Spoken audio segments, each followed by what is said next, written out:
2.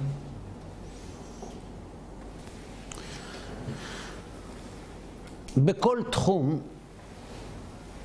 שהאדם עוסק בו, הוא צריך לפני שהוא מתחיל לעסוק, לצייר לעצמו 3 דברים. א', מטרה. לדעת לאן הוא רוצה להגיע. מה המטרה? מהו היעד? את מה צריך לכבוש?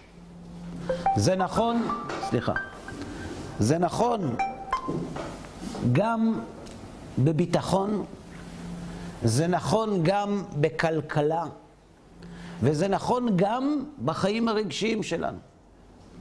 לפני שהאדם מתחתן, הוא צריך לשאול את עצמו, למה אתה רוצה להתחתן?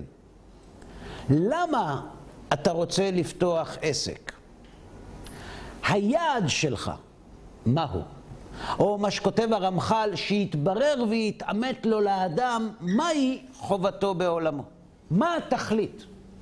מה אמור לצאת לנו מכל זה? וזה נכון בכל תחום. שאנחנו עסוקים בעבודת השם, אנחנו צריכים לשאול את השאלות האלה במקצוע שלנו. לאן צריך להגיע? אתה צריך לקיים מצוות, נכון, אבל לאן? מהו היעד? למה זה כל כך חשוב? א', כדי לדעת לאן להגיע. כי אתה יכול להשקיע את מירב שנותיך, ועונך והונך, כדי להגיע למקום מסוים, ובסוף יתברר לך שהגעת בכלל למקום אחר. אחרי שיש לנו המטרה, אנחנו צריכים לשאול איך מגיעים למטרה. והשאלה השלישית, זה מהם הכלים הנדרשים שבעזרתם נדע את הדרך להגיע אל המטרה. אז בואו נעשה סדר. יש לך כאן מטרה שאתה לא יכול לדעת אם הגעת אליה. נחת רוח לבורא עולם. זה נשמע משהו מופשט כזה, לעשות נחת רוח ליוצרנו. בדיוק על זה אנחנו הולכים ללמוד. אז בואו נתחיל מההתחלה, למרות שכבר למדנו במקומות נוספים, אבל כדי שהתהליך יהיה שלם, נתחיל מההתחלה. אנחנו טוענים שהקדוש ברוך הוא ברא את הנבראים כדי להיטיב להם, ובמילים פשוטות יותר, תכלית הבריאה היא ליהנות. זו המטרה. אני חושב שעל המטרה הזאת לא יתווכחו לא הכופרים ולא המאמינים. אולי יהיה ביניהם ויכוח כשנעסוק בדרך, אבל על עצם הרעיון שהאדם לא נברא אלא להתענג, לא תיפול מחלוקת. כי כל הנבראים כולם שואפים ליהנות. מאיפה אנחנו יודעים שהקדוש ברוך הוא ברא את הנבראים כדי לענג אותם? אנחנו יודעים את זה בשני ערוצים שונים.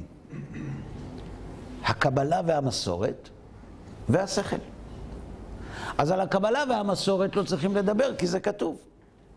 אבל מי שהקבלה והמסורת לא משמשים עבורו סמכות, אפשר להוכיח לו בדרך השכל שהקדוש ברוך הוא ברא את הנבראים כדי להיטיב להם. או בלשון בעל הסולם, והלא השכל מחייב שהוא יתברך טוב ומיטיב. מדוע? כי אנחנו למדנו שהרע שהאדם מרגיש בעולם זו תחושה שהיא פועל יוצא ממצב שיש לו חיסרון ואין לו מילוי. או שיש לו מילוי ולכן לא רע לו אלא טוב, אבל ניטל ממנו המילוי ושוב הפך להיות רע. כלומר הרע הוא או כשלא ממלאים את החיסרון, או כשנוטלים אותו. או כשאתה לא נותן לילד שלך את מה שהוא מבקש, ואז הוא בוכה. או כשאתה לוקח ממנו את מה שגורם לו לצחוק, ואז הוא בוכה. והגדול הוא ילד קטן הרבה שנים. אנחנו מבקשים תענוג, ולכן הרע הוא כשהתענוג לא מתמלא. למה הרצון לא מתמלא? אז בואו נניח שהאדם עובד לפרנסתו ולא מקבל משכורת בסוף החודש. אז רע לו כי לא ניתן לו המילוי שהוא חלם עליו כל החודש. ואם כן קיבל את המילוי, אז הוא שמח. אלא שמישהו לקח ממנו את המשכורת, ואז נהיה לו רע. וכאן אנחנו שואלים שאלה. הרי יש הבדל גדול בין מי שבעל הבית לא שילם את משכורתו, לבין מי שהגנב נטל ממנו את משכורתו. לא הרי בעל הבית כי הרי הגנב. שבעל הבית לא נתן וגרם רע, והגנב נטל וגרם רע. אבל מה הצד השווה שבהם? למרות שבעל הבית והגנב לא דומים כי זה לא נתן וזה לקח, הצד השווה שבהם ששניהם עשו רע. זה על ידי שלא נתן וזה על ידי שלקח. ולמה שניהם עשו רע? כי להם עצמם חסר. למה בעל הבית לא נותן משכורת לעובד? כי אין לו. או כי אין לו כסף, או כי אין לו כבוד. מה, אתה חושב שאתה לא תבוא ואתה תעבוד עליי ולא תעבוד ותבקש כסף? לא ייתן לך. למה הוא לא נותן לו? הרי צדקה הוא נותן לאנשים למרות שהם לא באו לעבוד. כי הוא חושב שהוא מתחמן אותי. הוא חושב שאני טיפש? אני לא תקבל. או שבאמת אין לו כסף. כלומר, בעל הבית לא נותן לעובד כסף רק במצב אחד, שמשהו חסר לו. או כסף, או כבוד, או כל דבר אחר. או תשומת לב. הגנב, גם הוא לוקח מן העובד את המשכורת מאותה סיבה, כי חסר לו. וכיוון שהוא חושב שחסר לו יותר ממה שחסר לו, אז הוא מזכה אותו. מסקנה, הרע עושה רק מי שחסר לו. מי שלא חסר לו, אי אפשר שהוא עושה רע. כי אם לא חסר לו, הוא לא נוטל מאחרים. והוא לא נמנע מנתינה להם. גם אדם עשיר גדול, שהוא קמצן. למה הוא קמצן? אבל יש לך. מי שיש לו לא קמצן. קמצן הוא רק מי שאין לו. מה פירוש אין לו? יכול להיות שעכשיו יש לו, אבל מחר אין לו. אז הוא שומר למחר. כי מחר אין לו. מי שהמושג אין לו, לא קיים אצלו, לא בעבר ולא בהווה ולא בעתיד, הוא נותן. הבורא יתברך ויתעלה שמו אינו חסר. וכיוון שהוא אינו חסר, אי אפשר שהוא עושה רע. וכיוון שהבורא אינו חסר, כי הוא נצחי ואין סופי, ואי אפשר שהוא עושה רע, ברור שהוא טוב. מדוע? כי אם הבורא יתברך הוא כל יכול, אז יש לו לתת. כמה יש לו לתת? בלי סוף. ואם הבורא יתברך יש לו לתת, וישנם חסרים, והוא לא נותן להם, הרי זה חס ושלום מפני שהוא חסר.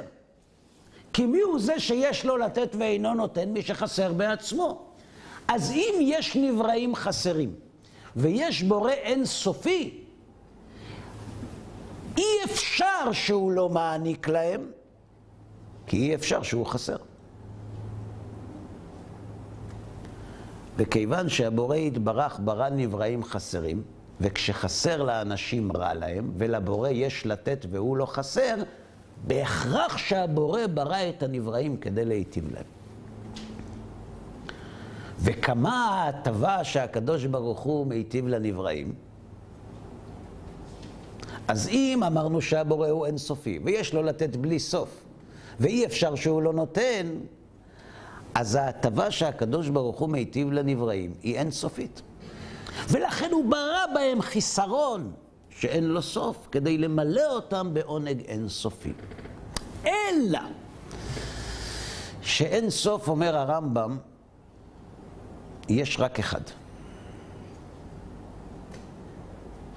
אחד ואין יחיד כייחודו. אז אם הבורא הוא יחיד בעולמו, והוא אין סוף, והוא רוצה להיטיב לבני אדם עונג שאין לו סוף, ואין סוף יש רק אחד, אז מה הקדוש ברוך הוא רוצה לתת לנבראים אם לא את עצמו? וזה שכותב רמח"ל במסילת ישרים, שהאדם לא נברא אלא להתענג על השם. למה? כי זהו התענוג הגדול וכל העידונים שיכולים להימצא. כי כל העידונים שיכולים להימצא חוץ מהבורא חייב שיש להם סוף.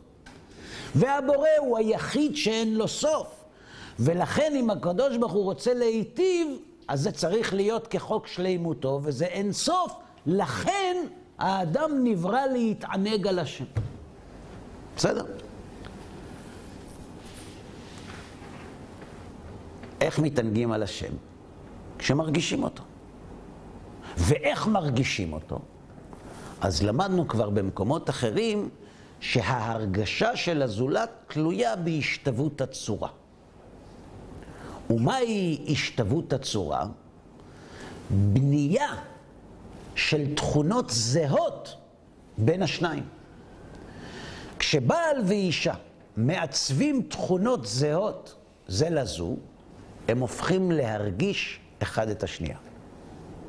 בסדר? ואז למדנו שכיוון שהקדוש ברוך הוא נותן ולא נוטל, וכיוון שאנחנו נוטלים ולא נותנים, אם אנחנו רוצים להרגיש את השם, אנחנו צריכים להידמות לו. והלכת בדרכיו, מה הוא רחום אף אתה רחום, מה הוא גומל חסדים אף אתה גמול חסדים. כך למדנו. כלומר, הדבקות ולדבקה בו, להגיע להרגשת השם, צריך האדם להשתוות הצורה. נמצא שיש בידינו כבר שני מרכיבים מתוך השלושה. המטרה היא להתענג על השם. הדרך היא השתוות הצורה. נשארו רק הכלים.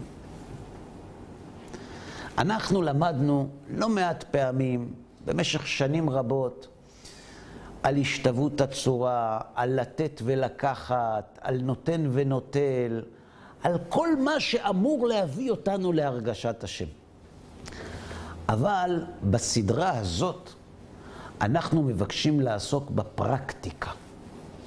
כלומר, בהוראה היישומית, המעשית, איך אני עושה את זה היום, בחיים שלי. איך אני מביא לידי ביטוי, מה נתינת צדקה? איך אני מביא לידי ביטוי את הלתת? איך מיישמים את הלתת הזה שמביא את האדם לדבקות בהשם? זו סיבה ראשונה מדוע אנחנו עוסקים בסדרה הזאת. סיבה שנייה. חז"ל אומרים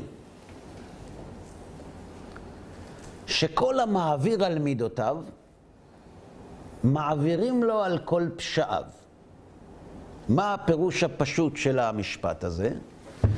אם אדם מעביר על מידותיו, מבליג, מתגבר, לא עומד על הדין, אז מתנהגים איתו בשמיים אותו דבר. למה? כי מידה כנגד מידה לא בטלה. חז"ל מספרים שכשרבי יהושע בן לוי עלה לשמיים עם מלאך המוות, ביקש ממנו שיעשה לו סיבוב, לראות מה קורה. הם הגיעו לכניסה לגן עדן, ואז הוא גנב לו את החרב ונכנס לגן עדן. עכשיו, אז מלאך המוות הוא לא נמצא בגן עדן, הוא לא נכנס שם, זה חוץ לתחום. טוב, אומרים לו תצא, נשבע שלא יוצא. מה עושים עכשיו? אז אמרו בשמיים, צריך לבדוק. אם רבי יהושע בן לוי מעולם לא כיחש בדיבורו, אין מה לעשות. נשבע, זה לא. אבל אם פעם אחת הוא הבטיח ולא קיים, תוציאו אותו משם. מידה כנגד מידה. מידה כנגד מידה לא בטלה. לא רק לרע, בעיקר לטוב. לכן כל המעביר על מידותיו, מעבירים לו על כל פשעיו. אדם שנוהג עם אנשים בחסד, ולא עומד על הדין, גם אותו ידונו בחסד. זה פשט הדברים. אבל יש כאן שאלה קשה. אז מה אם הוא מעביר על מידותיו? אתה חייב כסף לבנק. זה שאתה אדם נחמד וטוב, ומלווה לאנשים ולא מבקש, אז אתה דורש שגם אנחנו נתנהג ככה. זו זכותך. אבל אתה לא יכול לתבוע מאיתנו להתנהג כמוך. יש דין. שברת, תשלם. לא, כששברו לי לא דרשתי תשלום. אז תדרוש. למה מי שמעביר על מידותיו, מעבירים לו על כל פשעיו? שאלה. שאלה שנייה. כתוב בגמרא, על הפסוק, ויעבור השם על פניו ויקרא. ומה כתוב אחר כך? י"ג מידות של רחמים. השם השם, אל רחום וחנון, אל אפיים ורב חסד, נכון? בתפילת נעילה ביום הכיפורים, יש נוהגים לומר 13 פעמים י"ג מידות. רצים, לא צריך להספיק. מה זה הדקלום הזה? זה תורה, אבל למה כל חשוב להגיד את זה? אמר רבי יוחנן, אלמלא מקרא כתוב, אי אפשר לאומרו. זאת אומרת, אם לא היה, אני לא יכול להגיד את זה, אבל זה כתוב. מלמד, ויעבור השם על פניו, ויקרא. מה פירוש ויעבור השם על פניו? כתוב שהקדוש ברוך הוא אמר לו, מצאת חן בעיניי.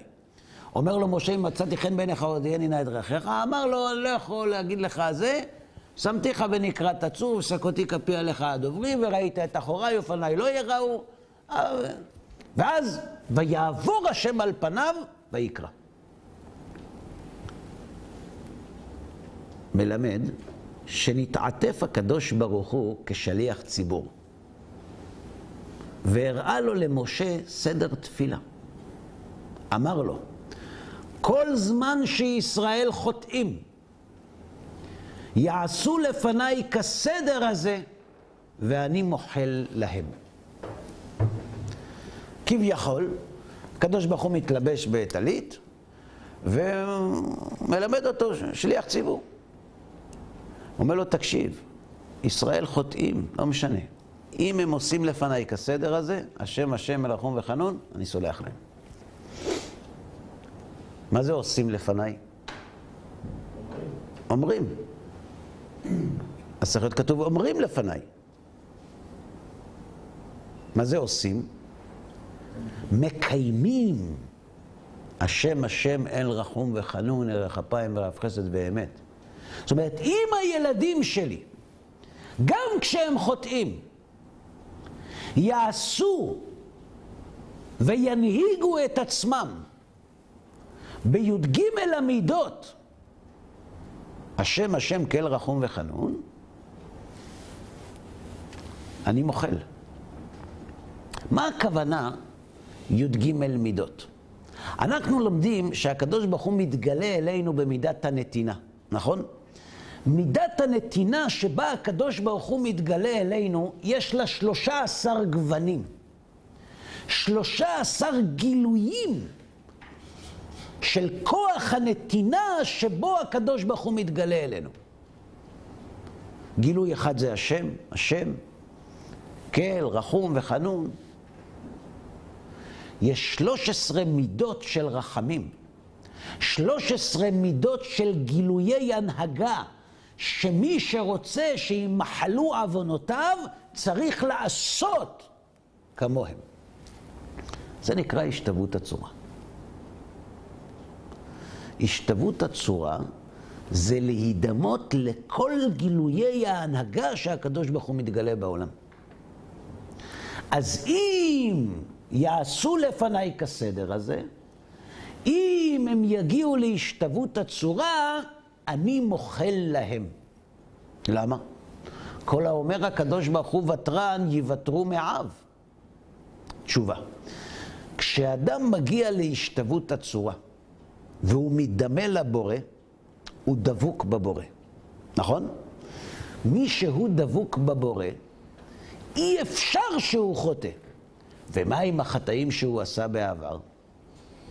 על זה למדנו שאמרו חז"ל, לעולם יעסוק אדם בתורה ובמצוות שלא לשמה, שמתוך שלא לשמה בא לשמה. או במקום אחר, שמי שעושה תשובה מאהבה, זדונות הופכים לו לזכויות. וזו שאלה עצומה. יש חוב שצריך לשלם. תשובה.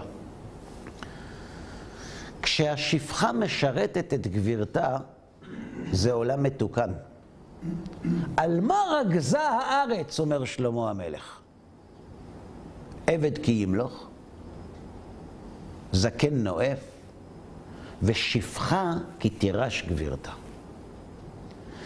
כל עוד הרצון לקבל בשלו לשמה מוביל את האדם אל הגבירה, אל הלשמה, כשהאדם מגיע ללשמה, שלא לשמה הופך גם הוא לקדושה, כי בלעדיו האדם לא היה מגיע.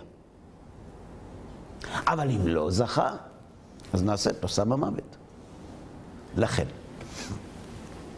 על ידי שהאדם מגיע להשתוות הצורה, ממילא מתכפרים עוונותיו. כי עוונותיו גרמו לו להגיע להשתוות הצורה. כל המעביר על מידותיו, מה זה מעביר על מידותיו?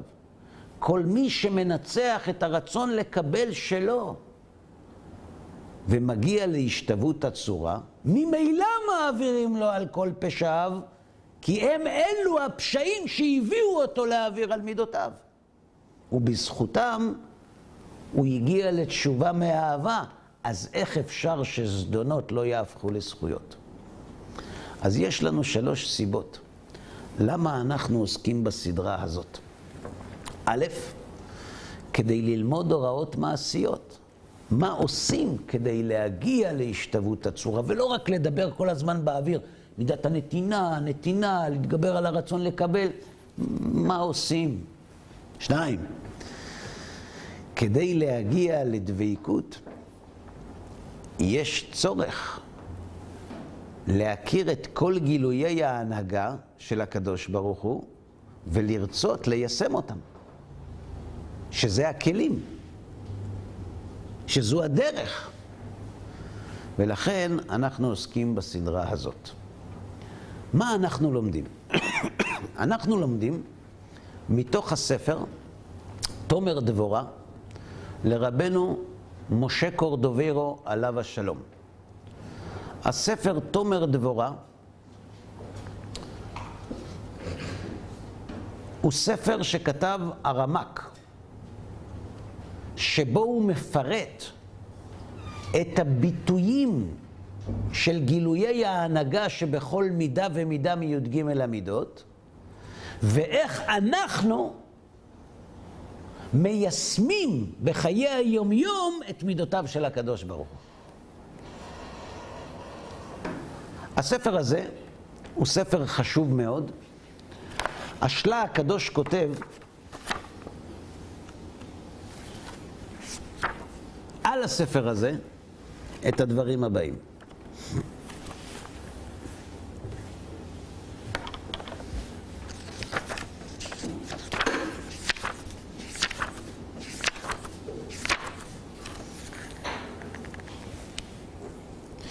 בהיות שהספר הנכבד הזה הוא כולו יראת שמיים וקיבול עול מלכותו יתברך והולך בדרכי מידות יתברך, בוודאי מי שרגיל בספר הנכבד הזה ומקיימו, יש לו מהלכים בין העומדים וזוכה לחיי העולם הזה ולחיי העולם הבא שכולו טוב. ומי שרגיל בספר הזה ואומר אותו בכל שבוע או כל חודש, מובטח לו שהוא בן העולם הבא. ואשרי לו וטוב לו מי שמרגיל עצמו בו. נאום ישעיה בן לאדוני אבי מורי, מורי ורבי הרב רבי אברהם סגל, זיכרונו לחיי עולם הבא, הורוביץ. עד כאן דברי השלה הקדוש. רבי שלום שכנא מלובלין, שהיה רבו של הרמה, רבי משה איסרליש. הוא היה נכד של המגיד ממזריץ'. סליחה, זה לא רבי שלום שכנא מלובלין. תבורך. ראיתי כתוב בשם האדמו"ר רבי שלום שכנא, שרבי שלום שכנא מלובלין חי לפני 500 שנה. אנחנו מדברים על הנכד של המגיד ממזריץ', שכתב, הוא היה אבא של האדמו"ר מרוז'ין, רבי שלום שכנא. וגם תדבק בספר תומר דבורה לפחות פעם בכל יום עמוד אחד, והוא פלא. גם רבי ישראל מסלנט, מחולל ומייסד תנועת המוסר, כך כותב תלמידו רבי שמחה זיסל זיו מקלם, הסבא מקלם, והנה אחי ורעי, מצאתי תרופה נוחה וקלה לזה. והקווה כפרי רב תוציא לשנה. אמנם כמו שהרופא אינו נותן סמים שלו רק אם מצא סם שמועיל, הוא מצא איזו תרופה, אז הוא מתחיל לחלק. כן, אנוכי היום מצאתי ספר לקדוש אחד אלוהי, ספר תומר דבורה. אף כי כבר היטיב, אמנם לא היה לי לב לדעת ולא עיניים לראות עד היום הזה.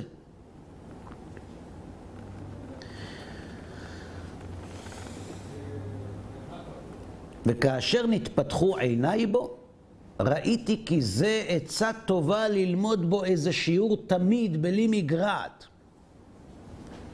ויראה מצידו לתקן, היינו להתחזק בתורה ובאהבת הבריות ולהחזיק ספר תומר דבורה בשיעורים קבועים, חוק ולא יעבור. כלומר,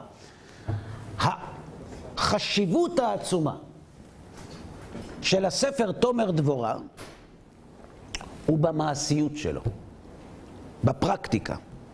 באיך אני יוצא מכאן ועוסק בהשתוות הצורה באופן מעשי. את הספר הזה כתב רבנו משה קורדוברו עליו השלום. רבי משה קורדוברו חי 48 שנים בלבד. הוא נולד בצפת לפני 496 שנים. לאביו רבי יעקב קורדוברו ולאמו לאה, והוא חי בדורם של רבי שלמה אלקבץ, רבי יוסף קארו, רבי יעקב ברב, רבי יוסף סגיס, המביט מיטרני, בגיל 20 הוא למד את תורת הנגלה. מי היה הרב של הרמ"ק בתורת הנגלה? לא, הרי היה צעיר ממנו, רבי יוסף קארו. בשו"ת אבקת רוכל יש תשובה של רבי משה קורדוברו, שרבי יוסף קארו סומך ידו עליה.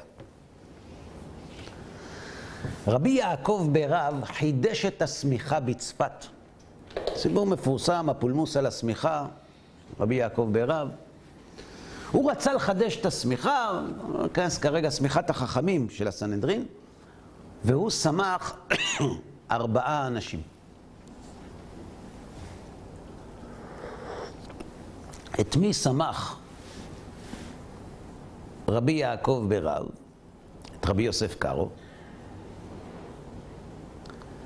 את רבי יוסף סגיס, את המביט, לא,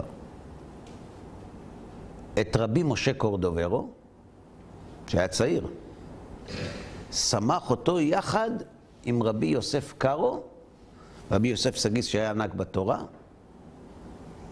כשהוא היה צעיר מאוד. זאת אומרת, רבי משה קורדוברו היה גאון בתורה. הוא לא נולד מקובל, כמו שקורה היום. לא מעט אנשים שהם פתאום, הם נהיים מקובלים על הציבור. ביום אחד. זאת אומרת, הוא עבר איזה אירוע, זה חלם חלום,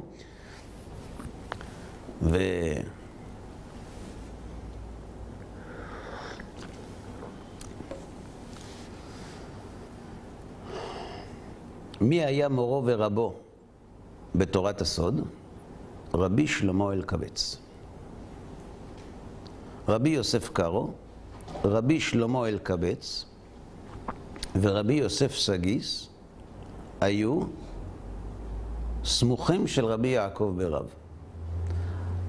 הגאון בתורת הנסתר, רבי שלמה אלקבץ, הגאון בתורת ההלכה, רבי יוסף קארו, רבנו יוסף סגיס והרמ"ק. הצעיר מכולם. ואצל שני הסמוכים הראשונים הוא למד את התורה שלו. רבנו משה קורדוברו היה רבו של הארי, לא רבו מובהק, כי הארי הגיע ממצרים לצפת פחות או יותר כשנה לפני פטירתו של רבי משה קורדוברו. אבל הוא למד אצלו, והוא מכנה אותו במקרים רבים מורי ורבי. גם הראשית חוכמה, רבי אליהו דיווידש, מחבר הספר ראשית חוכמה, תלמידו של רבי משה קורדוברו. רבנו מנחם עזריה מפאנו, שבאיטליה, היה גם הוא תלמידו של רבי משה קורדוברו, למרות שמעולם לא פגש אותו. אלא כיוון ששמע רבי משה קורדוברו על רבנו מנחם עזריה מפאנו, ועל אהבתו הגדולה לתורת הקבלה, שלח לו את ספרו, ומאז הפך רבנו מנחם עזריה לכנות עצמו תלמידו של רבי משה קורדוברו. לרבי משה קורדוברו היה בן, קראו לו רבי גדליה קורדוברו. הוא נולד לרמ"ק כשהרמ"ק היה בן 40. הוא היה בן יחיד, הרבה שנים הרמ"ק ואשתו היו חשוכי בנים. אשתו של רבי משה קורדוברו הייתה אחות של מורו ורבו בתורת הסוד, שנסמך יחד איתו על ידי רבי יעקב ברב. כלומר, הוא היה גיס של רבי שלמה אלקבץ. וכשהוא היה בן 40, נולד לו בנו, ובגיל 8, רבי גדליה קורדוברו נתייתם מאביו. ואז הלך רבי גדליה קורדוברו להדפיס את ספריו של אביו. בארץ ישראל לא היה שייך להדפיס את הספרים, אז הוא נסע לאיטליה, ושם הוא נפגש עם רבנו מנחם עזריה מפאנו, שם הוא הדפיס את הספר פרדס רימונים, אור הנערה ועוד ספרים של רבי משה קורדוברו. הארי הקדוש היה זה שבעצם עמד בראש המקובלים בצפת אחרי פטירתו של רבי משה קורדוברו. לפני שרבי משה קורדוברו נפטר, הוא אמר לתלמידים שלו שיקום אחריו אדם שיהיה גאון עצום בתורת הסוד, והוא יחלוק עליי, ואתם תקשיבו לו ותלמדו ממנו.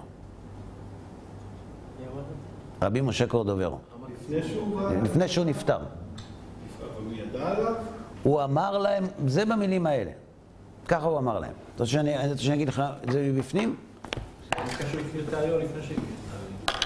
זהו, זאת השאלה. בבקשה.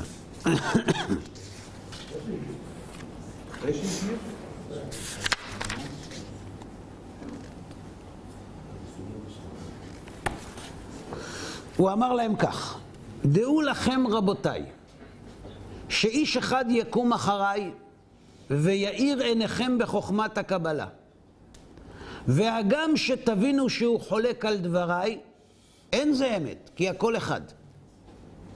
אלא, אז למה בכל אופן יש הבדל? שבימיי היו צינורי הקדושה סתומים, וכתבתי דבריי בסיתום גדול, בחינת הספירות.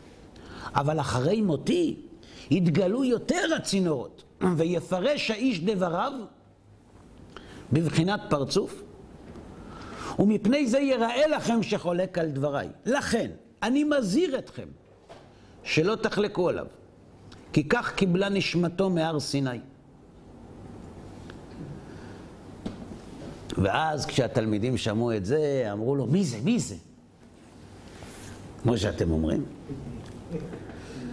אז הוא אמר להם, כיוון שהוא אינו רוצה לגלות עצמו, גם אני איני רוצה לגלותו. אמנם, סימן אחד אתן לכם. מי שיזכה לראות עמוד הענן ההולך לפני מיטתי, הוא האיש אשר דיבר בו השם להיות נגיד ומצווה על עמו ישראל. נו, ואז נפטר רבי משה קורדוברו, והלכו להספיד אותו. מי היה בהספד שלו? היה רבי יוסף קארו, רבי שלמה אלקבץ, הארי הקדוש, המביט, רבי משה מיטרני. ואז, כשליוו את הארון, הגיעו לבית הקברות, העתיק בצפת. אז הוא לא היה כל כך עתיק. ורצו לחפור קבר ליד גדולי הדור. מי קבור ליד הרמק? ליד הרמק. רבי יוסף קארו. אז רצו לקבור אותו ליד גדולי הדור. ואמר להם הארי שזה אין איזה מקום, זה לא המקום שלו פה. למה? שעמוד ענן הולך לפני ארונו של רבנו, והוא המשיך הלאה. ונח שם, במקום פלוני. ואז מיד הבינו מי האיש עליו דיבר רבי משה קורדוברו. זאת אומרת שהוא ראה את העמוד, כמו שנקרא, הענן הזה שעושה כן. להם מעל הגשם. כן. אנחנו זוכים ללמוד בספרו של רבי משה קורדוברו עליו השלום, ואנחנו לא לומדים דברים נסתרים שאנחנו לא ראויים להם. יש לנו הזכות ללמוד מרבי משה קורדוברו את סוד השתוות הצורה ברמה המעשית והיומיומית, לאור י"ג המידות של הרחמים, שמי שזוכה לעשות אותם, גם אם הוא חוטא, השם מוחל לו, וכיוון שהוא מעביר על מידותיו, מעבירים לו על רוב פשעיו, ובעזרת הכלים המעשיים האלה הוא זוכה להשתוות הצורה, ולהגיע אל הדבקות בהשם, ואל התענוג שהוא מתענג על השם, שזהו התענוג מכל העידונים שיכולים להימצא, ולהגיע אל תכלית הבריאה. אז תגידו לי אתם, אם היה מישהו פה יוצא עכשיו ואומר לנו, אני יכול לסדר לך פגישה ל5 דקות עם רבי משה קורדוברו, שייתן לך איזה טיפ קטן בעבודת השם. היינו יוצאים. אז הוא פה על השולחן, ובעזרת השם אנחנו נקדיש את הפרקים הבאים לכל מידה ומידה את הפרק המיוחד לה, כדי לא לפלסף, להבין ברמה המעשית, לקבל הדרכה, איך אני אמור להתנהל בחיי היומיום שלי, כדי להגיע אל אותה מטרה נשגבה ונעלה שבאה